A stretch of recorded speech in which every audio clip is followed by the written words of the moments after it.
안녕하세요. 반갑습니다. 이충훈입니다. 예술하기 좋은 곳, 문화로 행복한 도시 전주를 만들기 위해 앞장선 사람들이 있습니다.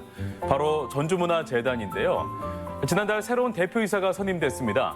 사실 올해 상반기는 코로나19로 제대로 된 문화예술을 접하지 못한 게 사실이죠. 다양한 시도와 다양한 시선으로 전주만의 문화예술을 창조한 전주문화재단. 새로 선임된 백옥선 대표이사는 전주문화재단을 앞으로 어떻게 이끌어갈 계획인지 오늘 반갑습니다에서 만나보겠습니다. 안녕하세요. 네, 반갑습니다. 네, 반갑습니다. 네. 잘 오셨습니다. 네네. 네. 지난달에 대표이사로 선임됐습니다. 네네. 한 달여 시간 동안 어떻게 보내셨는지 말씀 드릴 수 있을까요? 임명장 받고 바로 업무에 복귀하면서 네. 업무 파악하고 뭐 조직 진단하고 그다음에 이제 새로운 문화 비전을 이제 만들어내는 일들을 하면서 한 달간 정신없이 지냈던 것 같습니다. 네. 그 공모에 내가 한번 좀 지원해 봐야겠다 하는 이유가 있었을 것 같아요. 제가 재단에 오기 전까지는 그 네. 전북대학교에서 학생들을 좀 가르쳤습니다. 비대면 동영상 강의를 늘 준비하면서 네. 문득 이 코로나19로 인해서 지역 예술가들이 굉장히 힘들고 고사 직전이 아닐까라고 하는 그런 걱정을 좀 하게 됐어요. 네. 그런 그 예술인들을 위해서 뭔가 내가 할 수 있을 것 같은데 그래서 많은 아이디어들이 떠올랐는데 네. 이런 아이디어를 이제 실현시키기 위해서는 제도권 안에 들어가야만이 가능하기 때문에 대표이사 공모에 응하게 됐습니다. 아, 그렇습니까? 네네. 그 대표이사님 이력을 보니까요. 네네. 왜 실무형 전문 기획자라고 불리우는지 알 수 있을 것 같습니다.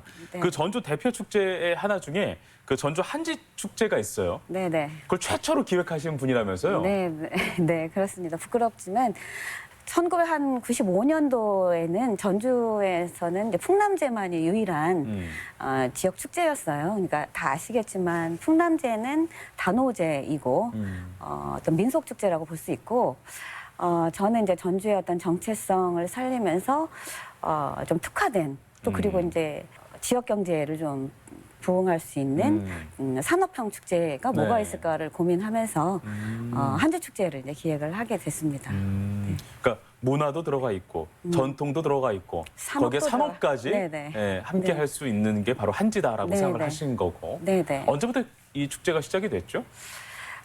처음에 사실은 이 축제를 만들기 위해서 많은 사람들을 설득하는 과정이 좀 필요했었어요. 네. 공무원도 필요했고 중앙부처도 필요했고 또 이제 지역에 또 좀 다른 축제를 하고 있는 또 이제 기득권 또 사람들도 설득해야 됐고 그래서 이제 1995년도부터 한지공예 대전을 먼저 시작을 하고 그 위에 이제 뭐 한지 패션쇼나 이런 이제 아이템들을 이제 패션협회에 만나서 이제 제안을 하고 뭐 이러면서 차츰차츰 이제 하나씩 이제 컨텐츠를 얹으면서 한지 축제가 이제 만들어졌다고 볼 수가 있습니다. 네. 네. 누구도 걷지 않았던 길을 새롭게 헤쳐가면서 길을 만든 작업을 한 거잖아요.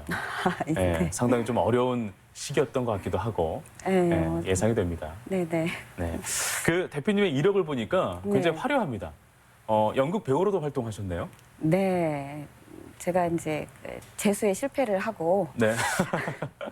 그 네. 공연장인 줄 알고 찾아갔던 곳이 그 전국연극제 뭐 준비를 하는 연습장이었어요. 네. 그랬는데 들어가니까 이제 공연을 보게 하더라고요. 연습하는 장면을. 네. 그래서 앉아서 보고 나오는데 배우할 생각이 없냐라고 하는 오. 제의를 받아서 예. 우연찮게 연극을 하게 됐고 그 공연이 이제 전국연극제에 나가서 대통령상을 받게 됐어요. 와, 들어가자마자. 네, 이제 그 작품이 이제 투입이 이야. 돼버려서 예. 그래서 이제 순회 공연 뭐 이런 것들 하면서 한 1년여를 보냈고 그 이후에 소극장 장기 공연 작품인 카덴자라고 하는 또 작품을 또 하게 됐었습니다. 네. 네. 그렇게 예술인들과 같이 활동을 하다 보니까 자연스럽게 예술인의 피가 이제 몸속에 흐르게 된 것일 수도 있겠네요. 네, 사실은 이제 돌아가신 아버님께서 실향민이셨는데 아버님이 이제 그 북에서 예술단체를 관리하는 또 공무원이셨어요. 아, 그래요? 네, 이제 저희가 네. 이제 좀 독특한 집안 내력이 있는데 네. 아버지가 이제 연좌제 때문에 저희가 어렸을 때 좀 굉장히 힘들었는데 그것이 아버님께서 이제 공직을 하셨는데 네. 문화 쪽에 일을 하셨다라고 하는 것들이 이야. 제가 커서 아버지께서 고백을 하시더라고요. 커서 알게 된 거예요. 네, 아버지는 이제 저희한테 혹시라도 어떤 영향이 미칠까봐 말씀을 못 하고 계셨었던 거죠. 참 네. 이게 인생이란 게 네네. 참 신기합니다. 네네. 그 길을 똑같이 또 걷고 계신 거잖아요. 네, 그래서 아버지께서 소조 얘기를 해서 깜짝 제가 놀랐었거든요. 그러니까 소조라고 하는 건 이제 북한에서 예술단체를 말하는 거고. 네. 네, 그런데 그 일을 하셨다라고 하는 말씀을 하셔서 아, 이게 피는 못 속이나? 이제 이런 생각을 좀 하게 됐습니다. 네. 네. 그 여러 가지 작품에 또 임하셨을 것 같은데 네. 어떤 작품에 또 어떤 역할이 가장 기억에 남으세요? 제가 뭐 이제 2작품을밖에 안 했고 이제 한 작품은 하다가 네. 근데 이제 시간은 한 3년간 장기 공연 작품들을 했기 때문에 예. 했고 한 작품은 하다가 제가 이제 개인적인 사정에 의해서 이제 그만뒀는데 카덴자라고 하는 작품 소극장 장기 작품이었는데요.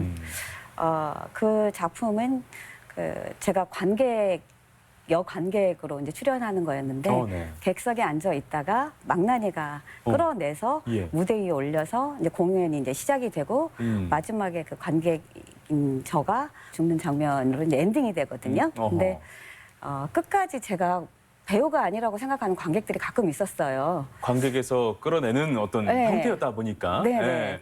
그런 것들이 좀 인상 깊었고 또 하나 이제 마지막 소극장 공연 때 공연장 바깥에서 그 장미꽃 한 송이를 들고 저를 주고 아무 말도 못하고 그냥 도망가 버린 또 관객이 있었거든요. 네. 이제 그분이 이제 오래도록 좀 남더라고요. 근데 그게 뭐 유일한 저의 네. 연극한 데서 추억입니다.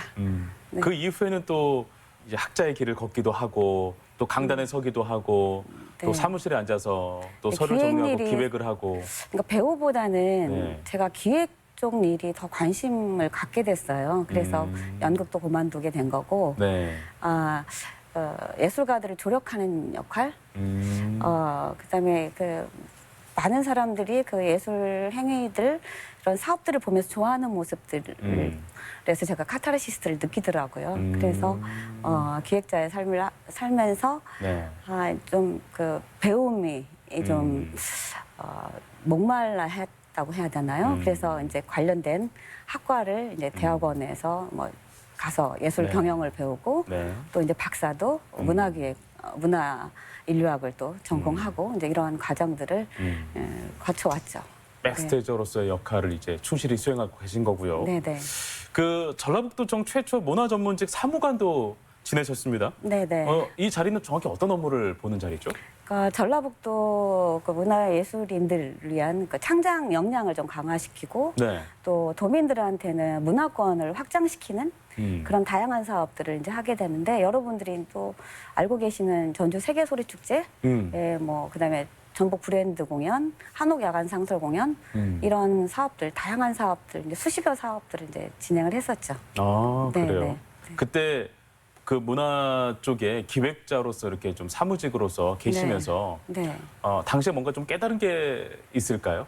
그러니까 제가 도에 들어갔었을 때도 그 음지에 있는 예술가들, 그다음에 이제 그 관의 어떤 문턱이 높다라고 하는 그런 생각들을 많이 가지고 있으면서 네. 본인들의 어떤 창작 그 여건들을 좀 더 개선시키려고 하는 적극적인 그런 액션을 취하지 못하는 게 예술가들이에요. 그래서 그런 문턱을 낮추고 또 예술가들이 예술가로서 어떤 지속 가능한 예술 활동을 할 수 있는 그런 장을 마련해 주는 거 하나 하고 그다음에 그 도민들이 과연 어떠한 문화예술 콘텐츠를 원할까라고 하는 그런 고민. 그래서 그 예술가들이 하고 싶은 거와 대중들이 원하고 싶은 콘텐츠 이런 접점을 찾아가면서 네.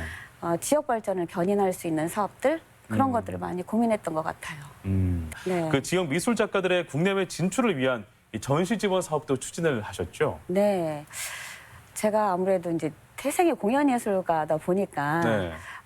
많은 사람들이 이제 공연예술 쪽 활성화만을 좀 적극적으로 추진하지 않을까. 제가 대표 돼서도 그런 생각을 가지고 계신 분들이 좀 있더라고요. 네.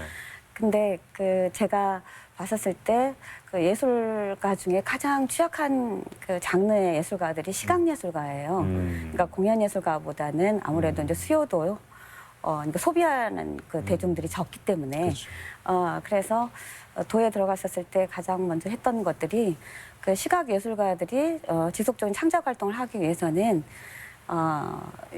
그 시각 예술가들의 작품들이 많이 소비돼야 되지 않겠어요. 그래서 그 수도권에서 이름을 좀 알리고 또 네. 작품을 팔 수 있는 시장이 크니까 수도권에는 그래서 그 수도권 전시 지원 사업 그리고 이제 시각 작가들의 시야를 좀 더 네네. 넓히고 어떤 트렌드를 읽게 하기 위해서 해외 전시 지원 사업을 이제 네. 하면서 궁극에는 그러니까 상시적으로 미술품이 좀 판매될 수 있는 공간이 좀 마련돼 있으면 좋겠다라는 생각에 인사동에 그 도립미술관 분관을 아예 마련을 해서 언제든지 지역 작가들이 작품을 전시를 하고 또 판매가 이루어지는 그런 공간으로 이제 만드는 그 초석 작업을 제가 좀 했습니다. 네. 도내에 있는 그 시각 작품들이 네, 네. 뭐 서울이나 타 지역에 전시가 됐을 때, 네. 그리고 또 해외에서 전시가 됐을 때 네, 네. 관객들의 반응도 좀 궁금한데요. 어땠습니까? 저희가 사업이 끝난 뒤에 그 평가회를 좀 하거든요. 예. 그래서 성과보고회 같은 걸 하는데, 보통 이제 인사동 같은 데서는 한 작가가 한 3번 정도 전시를 해야만이 인지도가 좀 확장이 돼요. 네. 그리고 이제 그러기 때문에 저희가 지금 있는 그 인사동에 있는 그 갤러리를 통해서 작가들이 꾸준히 전시를 해서 뭐 1년에 한 12억 제가 있었을 당시에는 12억 정도 매출이 좀 일어났거든요. 지역 네. 작가들. 네. 그래서 좀 어느 정도 기여가 되고 있다고 볼 수 있고 해외 전시는 작가들이 그 작품을 전시하는 것도 굉장히 큰 그 경험이기도 하지만 그 해외에 유수한 그 작가들의 작품 전시를 가서 볼 수 있다라고 하는 거. 그래서 트렌드를 읽고 또 트렌드를 앞선 어떤 작품을 아이디어를 얻고 온다라고 하는 거에서 저는 굉장히 그 사업 효과가 좀 있었다고 보고 있습니다. 지역에 있는 예술인들을 육성하는 네네. 그야말로 육성 프로그램 중에 일환이었네요. 네네. 네. 문화 전문 기획자이신 배국선 대표께서 드디어 이 전주문화재단에 오시게 됐습니다. 네. 어떤 사업들이 주를 이루고 있는지도 먼저 좀 궁금해요. 이 부분부터 설명을 들어보죠. 네. 저희가 22개의 사업을 이제 하고 있습니다. 그러니까 기반 구축 사업이라고 볼 수가 있는 그 예술가 DB 구축이랑 뭐 마을도사 사업 같은 것들이 있고 네. 기초예술진흥을 위한 그 예술가의 어떤 그 직접 지원 사업들 그리고 이제 문화예술 교육 사업 같은 경우는 좀 핵심 사업이고요. 네. 그리고 이제 팔복 예술공장 운영하고 네. 이제 우리 한벽극장에서 이제 금요일마다 마당 창극을 하고 있는 상설 공연들이 이제 이루어지고 있습니다. 정말 전방위적으로 다양한 사업들을 추진하고 계시네요. 네네. 근데 이러한 사업들이 또 큰 힘을 받기 위해선 네. 실효성이라는 부분도 굉장히 좀 중요하지 않습니까? 네네. 이 부분도 굉장히 좀 고민을 많이 하셨을 것 같아요. 네. 그러니까 전주문화재단이 의미 있는 사업들을 좀 많이 하는데도 불구하고 예. 역동적이고 또 시민들과 같이 할 수 있는 이런 그 사업들이 좀 적다 보니까 많은 사업들을 지금 제가 언의로 요 주문들을 많이 하고 계세요. 그래서 그 기존의 사업들을 어떤 면밀한 그 분석을 통해서 실효성이 이제 적거나 이미 이제 그 정도만 하면 좀 괜찮을 사업들은 네. 구조 조정을 좀 하고 새로운 사업들을 좀 실천해 나갈 예정입니다. 그래요. 네. 새로운 사람에겐 새로운 힘이 있다고 들었습니다. 우리 대표이사께서는 네. 어떤 혁신적인 또 계획을 갖고 계실지도 궁금한데요. 네. 제가 임명받고 와서 보니까 가장 우선 해야 될 게 이제 조직의 혁신이더라고요. 조직이요. 네, 그러니까 직원들의 어떤 역량들을 보니까 예. 그 역량을 발휘할 수 있는 부서에 배치되어 있는 것보다는 그때 이제 필요한 인력들을 그냥 그 자리에 배치를 해서 일을 좀 하고 있는 시스템이더라고요. 그래서 역량들이 최대한 발휘할 수 있는 그런 부서에 배치를 시키는 것이 또 하나의 혁신이고 네. 이제 외부적으로는 그 사업들, 그러니까 사업들 방금 이제 제가 구조조정 얘기를 말씀을 드렸습니다만 이제 코로나19나 디지털 혁명에 예. 부합한 그 새로운 문화예술 지원 시스템과 그다음에 유통의 개선 이런 사업들을 좀 더 혁신을 통해서 네. 시작해야 되지 않을까라고 하는 생각을 이제 구상하고 있습니다. 네, 알겠습니다. 사실 그 요즘 같은 뭐 코로나19 네. 세계적인 어떤 전염병이 창궐하게 되면 네. 가장 타격을 받는 게 또 문화예술 쪽 아니겠습니까? 네네. 네, 그래서 지금 지역에 있는 뭐 문화예술인들이 상당히 좀 많이 어려움을 겪고 있는데 네. 이것이 뭐 디지털 문화의 어떤 포맷으로 이제는 네. 흘러가야된다라고 어떤 분들은 주장하고 있지만 네. 사실 문화예술이 디지털화 쪽으로만 가게 되면 그것도 좀 어떤 의미가 네. 진정한 문화예술의 의미가 좀 퇴색되는 건 아닌가 네. 그런 생각 좀 들기도 하거든요. 네네. 이런 부분에서는 어떻게 또 시스템 구축을 하고 계신지 구사하고 계신지도 궁금해요. 물론 이제 문화예술이라고 하는 것들이 이제 이 대중들과 직접 호흡을 통해서 현장감 있는 그런 매체이긴 해요. 네. 하지만 그 대중들이 소비하는 방식이 디지털 유통망을 통해서 다 지금 소비를 하고 있잖아요. 네. 그러니까 실질적으로 미술관에 가지 않아도 뭐 가상 갤러리를 통해서 작품을 보고 그 작품이 마음에 들면 거기에서 이제 구매도 이루어지는 그렇게 이제 플랫폼이 이제 디지털로 지금 옮겨가고 있는데 네. 그게 꼭 그 온라인상에서만 디지털 플랫폼이 유용한 게 아니라 그 온라인상에서 작품을 보고 실제로 현장에 가서 그 박물관이나 미술관에 가서 그 작품을 보고 싶다라고 그렇게 이끌어 나갈 수 있는 또 매체가 디지털 매체라고 생각을 하기 때문에 네. 이 그 디지털 혁명에 관련된 여러 가지 뭐 인공지능이나 AI나 뭐 이런 것들을 우리가 예술인들이 충분히 활용을 하면 훨씬 더 예술가들이 지금의 그 어려운 상황을 좀 극복할 수 있을 거라고 저는 생각을 하고 있습니다.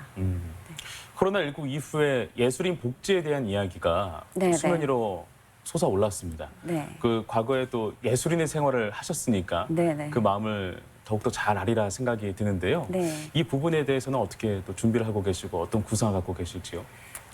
예술가들은 그 열악한 그 예술 창작 환경과 더불어서 이제 예. 불완전한 어떤 수익 구조를 가지고 있잖아요. 그래서 어떻게 보면 구조적 취약계층이라고 볼 수가 있는데 네. 그 전주시가 올해 그 문화예술 그 복지 실현의 원년이라고 선포를 했고 예. 얼마 전까지 그 예술인들을 한 100명 정도 릴레이 간담회를 또 했었어요. 그래서 마지막 간담회는 제가 참여를 할 수가 있었는데 그리고 이제 전국 최초로 그 문화정책과 안에 예술복지팀을 또 신설을 해서 네. 제도를 만들고 또 재원을 만들어서 이제 다양한 사업을 이제 구상을 저희하고 함께 하고 있습니다. 네. 그래서 저희 전주문화재단은 전주시와 같이 예술인들의 그 보편적 복지 실현을 위해서 다양한 사업들을 이제 구상해서 구체적으로 이제 실현해 나갈 예정입니다. 네, 알겠습니다. 예술인들이 어떠한 그 제도권에서 정해놓은 네. 어떤 그런 프로그램에 네. 소비가 되는 형태에서 멈추는 것이 아니라 그들이 더욱더 생산을 할 수 있는 역할까지도 좀 고민을 하고 계실 것 같아요. 네네. 네. 그러니까 저는 그 예술가들이 과거에는 그러니까 예술을 위한 예술이라고 하는 활동들을 많이 해왔어요. 네. 하지만 그 예술이 대중들에게 소비되지 않으면 예술가들이 지속적인 창작 활동을 할 수가 없거든요. 네. 그리고 지금 코로나19를 겪으면서 제가 가지고 있는 생각은 예술가들의 행위가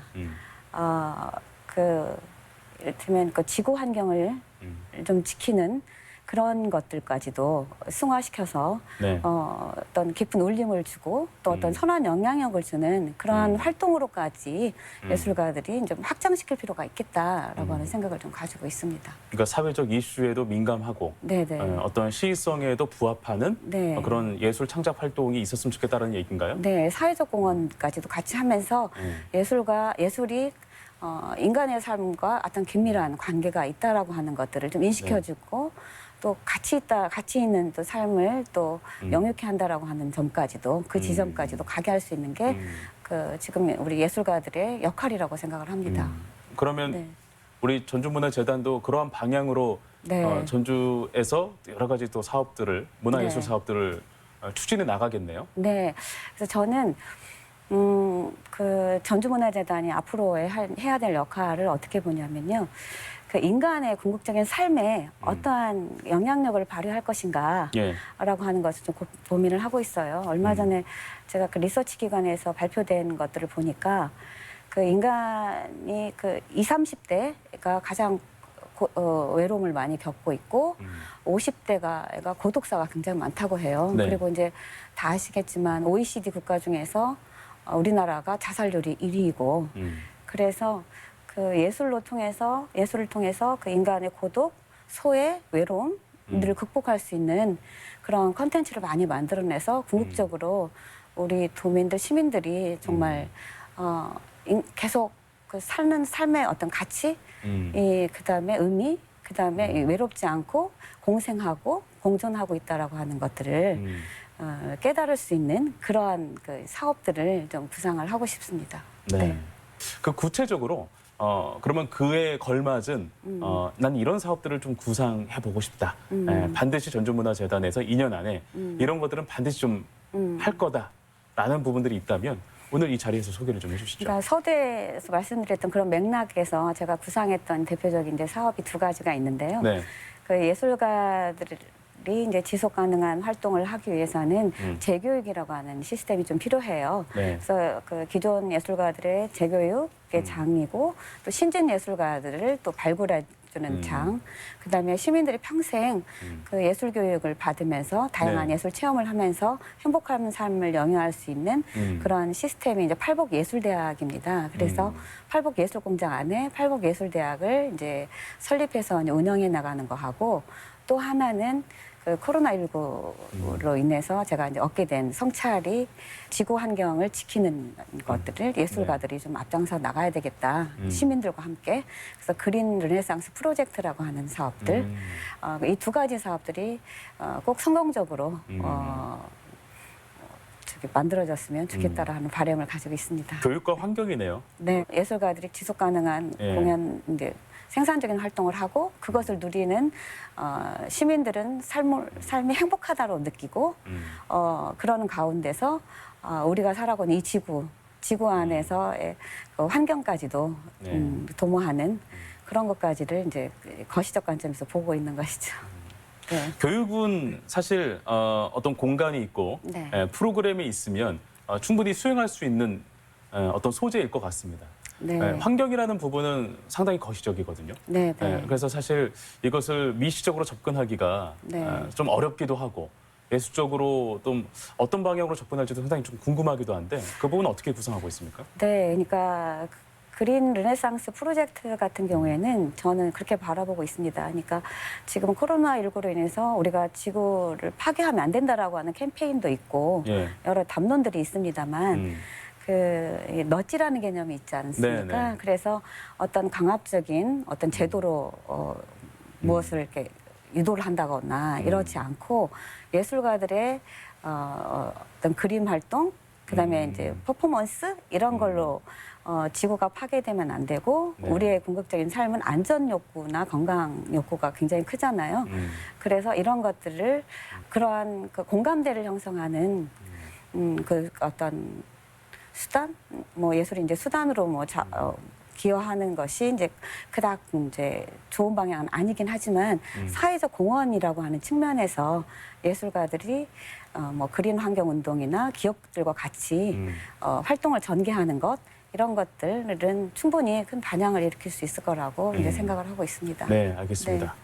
예산을 따는 작업도 네. 엄청 필요하겠네요. 네, 네. 그래서 메세나 운동도 하셔야 될 것 같기도 하고요. 네. 그래서 지금 제가 여러 부처들을 부지런히 이제 다니고 있고요. 네. 그리고 이제 저희 관련된 이런 제가 구상하는 많은 사업들이 저희 재단만이 할 수 있는 게 아니라 저 유관기관들과 협업을 통해서 할 수 있는 들이 굉장히 많아요. 디지털 플랫폼 구축도 그렇고 네. 예술가의 창작 활동의 어떤 유통구조나 이런 것들이 모든 것들이 그래서 제가 출연기관장님들과도 열심히 지금 만나고 있고 이제 곧 이제 MOU 체결을 몇 군데 지금 하려고 지금 예정을 하고 있습니다. 네, 알겠습니다. 마무리 말씀으로 네. 전주문화재단 앞으로 어떻게 이끌어갈 계획이고 또 어떤 포부를 갖고 있는지 우리 도민들께 당부 말씀 드릴 수 있는 시간 드리겠습니다. 네, 전주문화재단은 그 시민의 눈높이에서 다양하고 또 보다 양질의 우수한 컨텐츠를 만드는 노력을 지속적으로 할 예정입니다. 그러니까 시민 여러분들께서도 이런 문화를 향유하고 또 문화가 특별한 사람들만의 것이 아니라고 하는 네. 생각을 가지고 전주문화재단이 하는 다양한 사업들에 동참하셔서 정말 행복한 그런 삶을 살았으면 좋겠습니다. 네. 네, 많은 관심 부탁드립니다. 네. 알겠습니다. 네. 아무쪼록 전주문화재단에서 열심히 또 일해 네. 주셔가지고 올바른 방향으로 문화예술이 더욱더 풍요롭게 되는 우리 지역이 되길 바라면서 네. 오늘 말씀 여기서 마무리하도록 하겠습니다. 오늘 고맙습니다. 네, 감사합니다.